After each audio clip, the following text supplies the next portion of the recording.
À un certain moment, beaucoup de personnes font l'expérience de quelque chose d'étrange qu'elles n'avaient pas vu venir. Des choses qui autrefois les ravissaient, des activités qui les remplissaient d'enthousiasme et de plaisir, semblent soudain perdre toute leur saveur. La musique ne les touche plus, la nourriture n'a plus le même goût qu'avant. La compagnie des amis paraît vide, même les activités qu'elles considéraient autrefois comme leur plus grande passion. Lire, marcher dans la nature, créer, tout cela devient d'une certaine manière plat, sans couleur, dépourvu de l'étincelle qui autrefois donnait à la vie le sentiment de valoir la peine d'être vécue. Et naturellement, lorsque cela arrive, les gens ont peur. Ils pensent que quelque chose a terriblement mal tourné. Ils croient qu'ils sont devenus dépressifs, qu'ils sont malades, qu'il existe un déséquilibre chimique dans leur cerveau qu'il faudrait corriger. Ou bien ils se disent qu'ils sont simplement devenus cyniques, désabusés, que la vie les a usés et qu'ils ont perdu leur capacité à ressentir de la joie. Et ils se demandent, avec un réel sentiment de désespoir, « Qu'est-ce qui m'est arrivé ? Pourquoi est-ce que je ne ressens plus rien ? Mais que se passerait-il si je vous disais que cette perte de joie, cette apparente platitude de l'expérience n'est pas nécessairement un problème? Et si cet état qui ressemble à une mort était en réalité une forme de naissance? Et si la disparition de la joie, telle que vous la connaissiez, ne faisait que laisser la place à autre chose? Quelque chose que vous n'avez pas encore reconnu parce que vous cherchez encore les anciennes sensations, les anciennes excitations, les anciennes manières d'être touché. Laissez-moi vous expliquer ce que je veux dire. Vous voyez, la plupart de ce que nous appelons joie ou plaisir dans la vie ordinaire est en réalité une forme de soulagement. C'est la satisfaction d'un désir, le comblement d'un manque, le fait de se gratter là où ça démange. Vous avez faim, puis vous mangez. Et il y a du plaisir là-dedans. Mais remarquez que ce plaisir dépend de la faim. Sans la faim, le fait de manger devient simplement mécanique. Vous vous sentez seul, puis quelqu'un vous accorde de l'attention. Et il y a de la joie là-dedans. Mais cette joie dépend de la solitude. Sans ce sentiment de manque, l'attention ne vous touche pas. C'est cela que le Bouddha indiquait lorsqu'il disait que la vie est souffrance, ou plus précisément, que la vie est insatisfaction. Non pas que tout soit misérable, mais que ce cycle constant de désir et d'obtention, de manque et de comblement, de démangeaison et de grattage, est par nature instable. Il repose sur un sentiment d'incomplétude, sur l'impression que quelque chose manque, que vous n'êtes pas tout à fait suffisant tel que vous êtes. Et ainsi, nous passons nos vies à courir après ces petits moments de soulagement, ces satisfactions brèves, lorsqu'un désir est comblé. Nous appelons cela le bonheur, nous appelons cela la joie. Mais en réalité, ce n'est que la cessation temporaire d'un inconfort. C'est comme si quelqu'un vous frappait sur la tête avec un marteau, puis s'arrêtait. Et vous ressentez du soulagement. Et vous appelez ce soulagement du plaisir. Mais la question que personne ne pose, c'est « Pourquoi étiez-vous frappé avec un marteau au départ ?» Alors, ce qui arrive à certaines personnes, et c'est ce qui vous arrive si vous vivez cette perte de joie, c'est qu'elles commencent à voir clair dans ce jeu. Elles commencent à reconnaître que tous ces plaisirs qu'elles poursuivaient ne sont en réalité que des échappatoires à l'inconfort. Et une fois que vous voyez cela, une fois que vous le comprenez vraiment, les anciennes joies ne fonctionnent plus. Le grattage ne satisfait plus la démangeaison, parce que vous avez réalisé que vous créez la démangeaison afin de pouvoir apprécier le fait de vous gratter. C'est comme un toxicomane qui prend une drogue pour se sentir bien, alors que cette drogue elle-même crée le besoin d'en reprendre.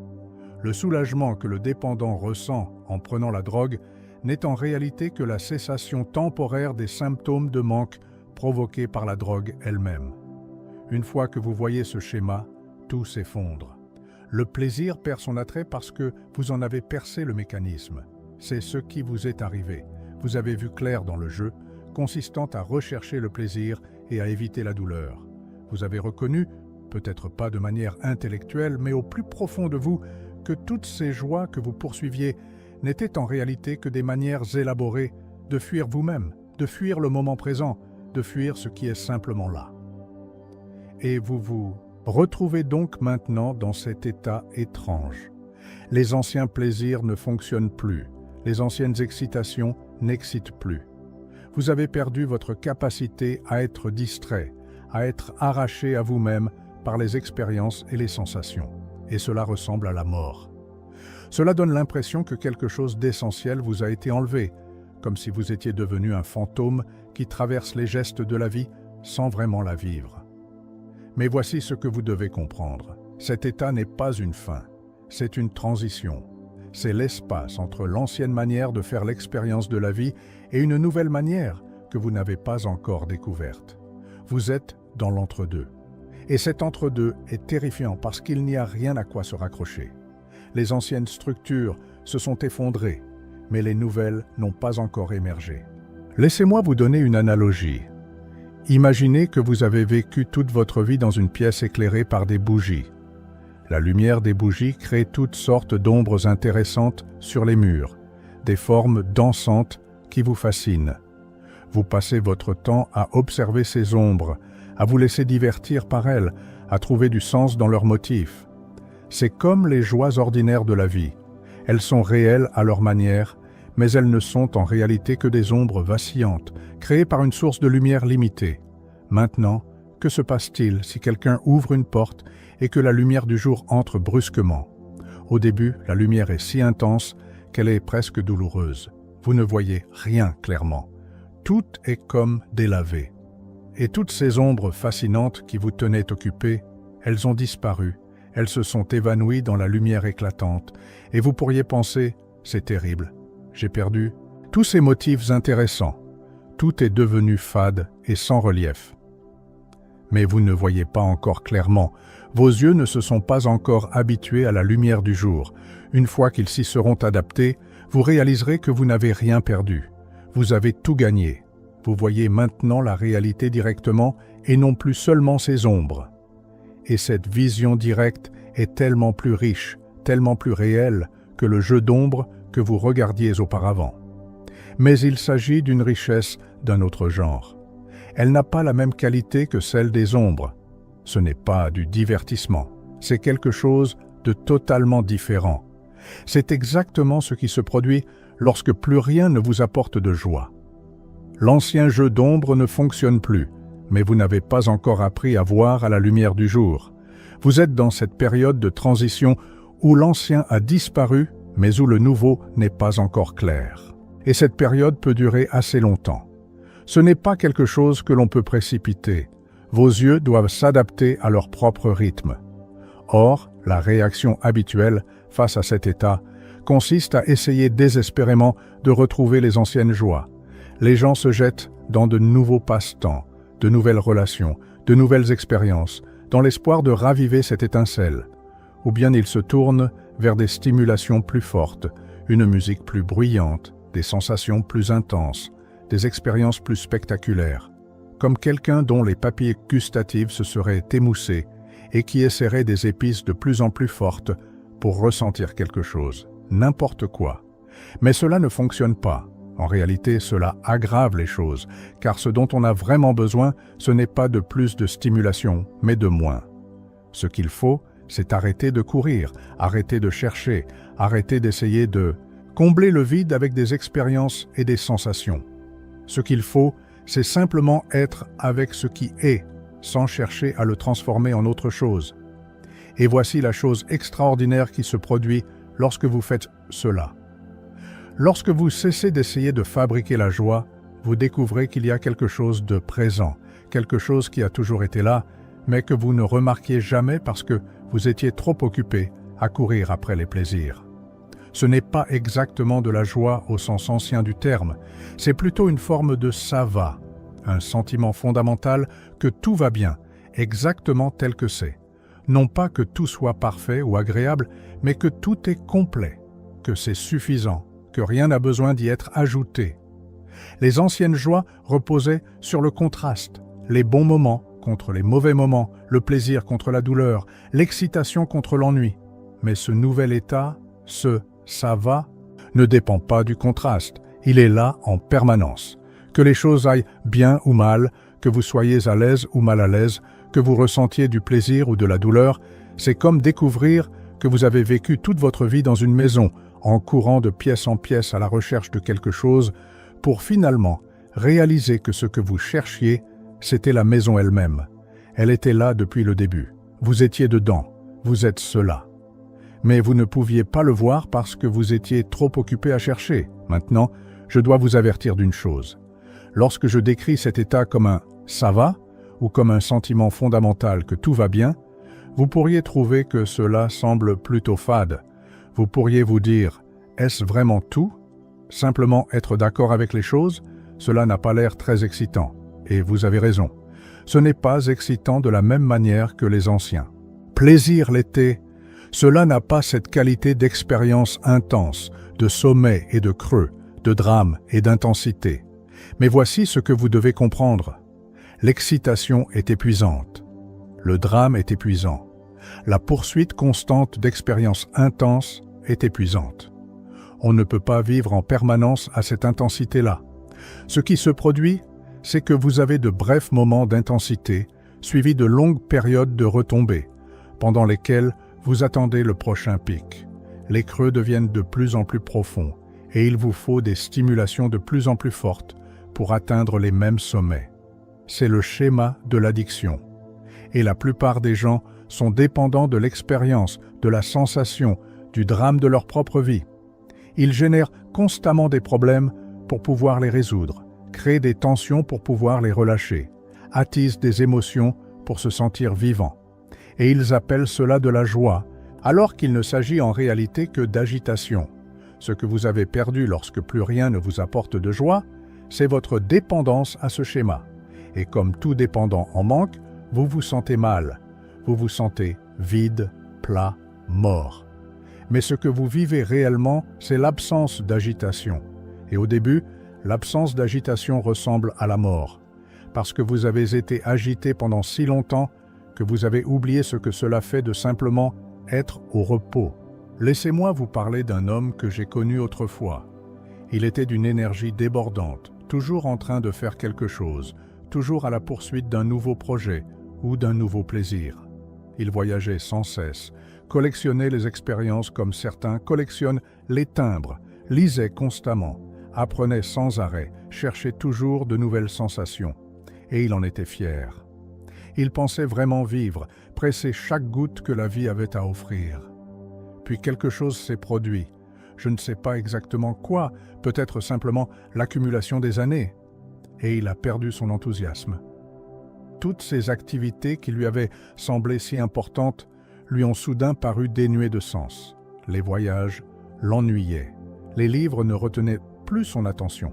La nourriture avait toujours le même goût. Et il est devenu assez déprimé face à cela. Il pensait que sa vie était terminée, qu'il était devenu vieux et usé.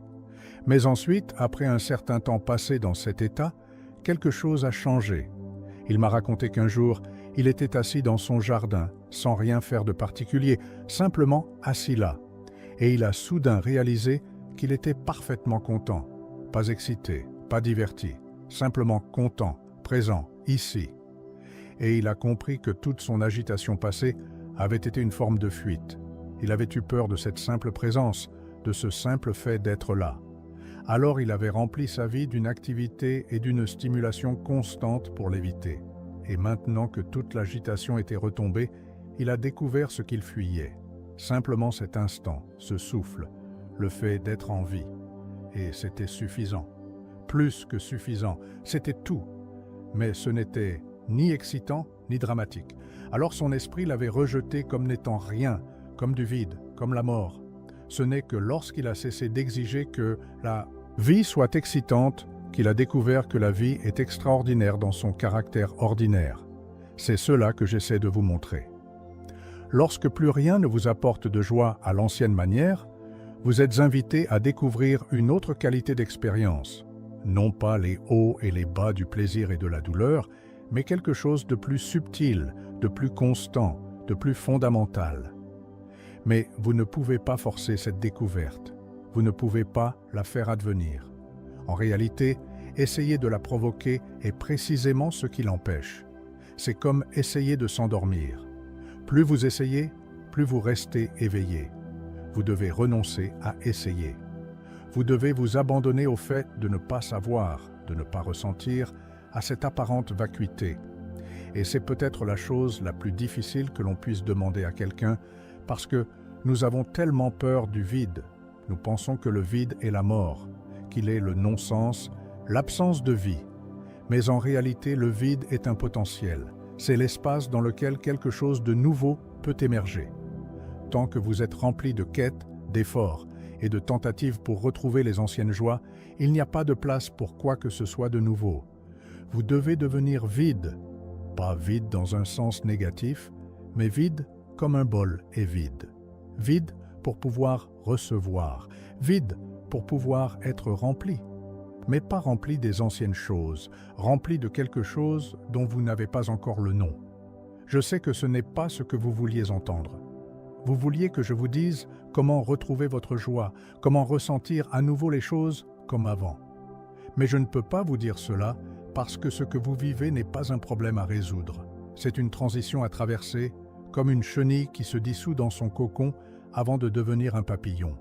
La chenille est terminée. Elle ne peut pas redevenir une chenille heureuse. Mais elle n'est pas encore un papillon, elle n'est qu'une masse informe, et si cette masse pouvait penser, elle serait probablement très angoissée par son état. C'est vous, cette masse, en ce moment. Et je vous le dis, ce n'est pas une erreur, c'est le processus. Restez avec cela. N'essayez pas de vous en échapper. N'essayez pas de fabriquer de fausses joies pour combler le vide. Soyez simplement avec ce qui est. Soyez avec la platitude, l'absence de couleur, l'apparente absence de sens. Laissez cela être exactement tel que c'est, sans chercher à le réparer, à le comprendre ou à le transformer en autre chose. Et peu à peu, non pas selon votre calendrier, mais en son propre temps, quelque chose changera. Pas un retour à l'ancienne manière, mais un pas en avant vers quelque chose de nouveau. Une nouvelle façon de faire l'expérience de la vie qui ne dépend pas du contraste, qui ne requiert pas de stimulation et qui trouve sa suffisance dans le simple fait d'exister. C'est cela que les mystiques ont toujours cherché à indiquer. Non pas un état extatique de félicité permanente, qui ne serait qu'une autre forme de l'ancienne quête, mais une profonde impression de « ça va », qui demeure à travers tous les états, agréables comme désagréables. La reconnaissance que vous êtes, au sens le plus profond, en sécurité, en ordre, pleinement correct. Non pas parce que tout se passe bien dans votre vie, mais parce que votre vie, votre existence, est fondamentalement complète, exactement telle qu'elle est. Les anciennes joies étaient comme essayer d'améliorer un coucher de soleil en y ajoutant encore plus de couleurs. La nouvelle reconnaissance, c'est comprendre que le coucher de soleil est déjà parfait, qu'il n'a pas besoin d'être amélioré, qu'il n'a besoin de rien qu'on lui ajoute ou qu'on lui retire. Il est complet en lui-même. Et vous l'êtes aussi. Et cet instant l'est aussi. Et votre vie l'est aussi, même dans cet état qui semble dépourvu de joie. Mais je dois le souligner encore une fois, vous ne pouvez pas provoquer cette reconnaissance. Vous ne pouvez pas atteindre cet état. Tout effort pour y parvenir l'éloigne, parce que l'effort implique que quelque chose manque, que vous n'êtes pas déjà complet. Cette reconnaissance ne peut venir que lorsque vous cessez d'essayer, lorsque vous abandonnez, lorsque vous vous rendez entièrement à ce qui est. Et même alors, il se peut qu'elle ne vienne pas, ou qu'elle apparaisse puis disparaisse, ou qu'elle se manifeste de manière si subtile que vous ne la remarquiez même pas au début. Ce n'est pas dramatique, ce n'est pas excitant, cela ne ressemble pas à ce que vous imaginiez que l'illumination devrait être. C'est plutôt comme rentrer chez soi, comme enlever des chaussures trop serrées, comme expirer après avoir retenu son souffle trop longtemps. Alors, que faire pendant ce temps, lorsque vous êtes dans cet état où plus rien ne vous apporte de joie? Vous faites ce qui doit être fait. Vous vous brossez les dents. Vous prenez vos repas. Vous vaquez à vos occupations quotidiennes. Mais vous le faites sans attendre que ces activités vous rendent heureux. Vous les faites simplement parce que ce sont les choses à faire, ici et maintenant. Non pas avec résignation ou amertume, mais avec une forme d'acceptation neutre. Et vous observez.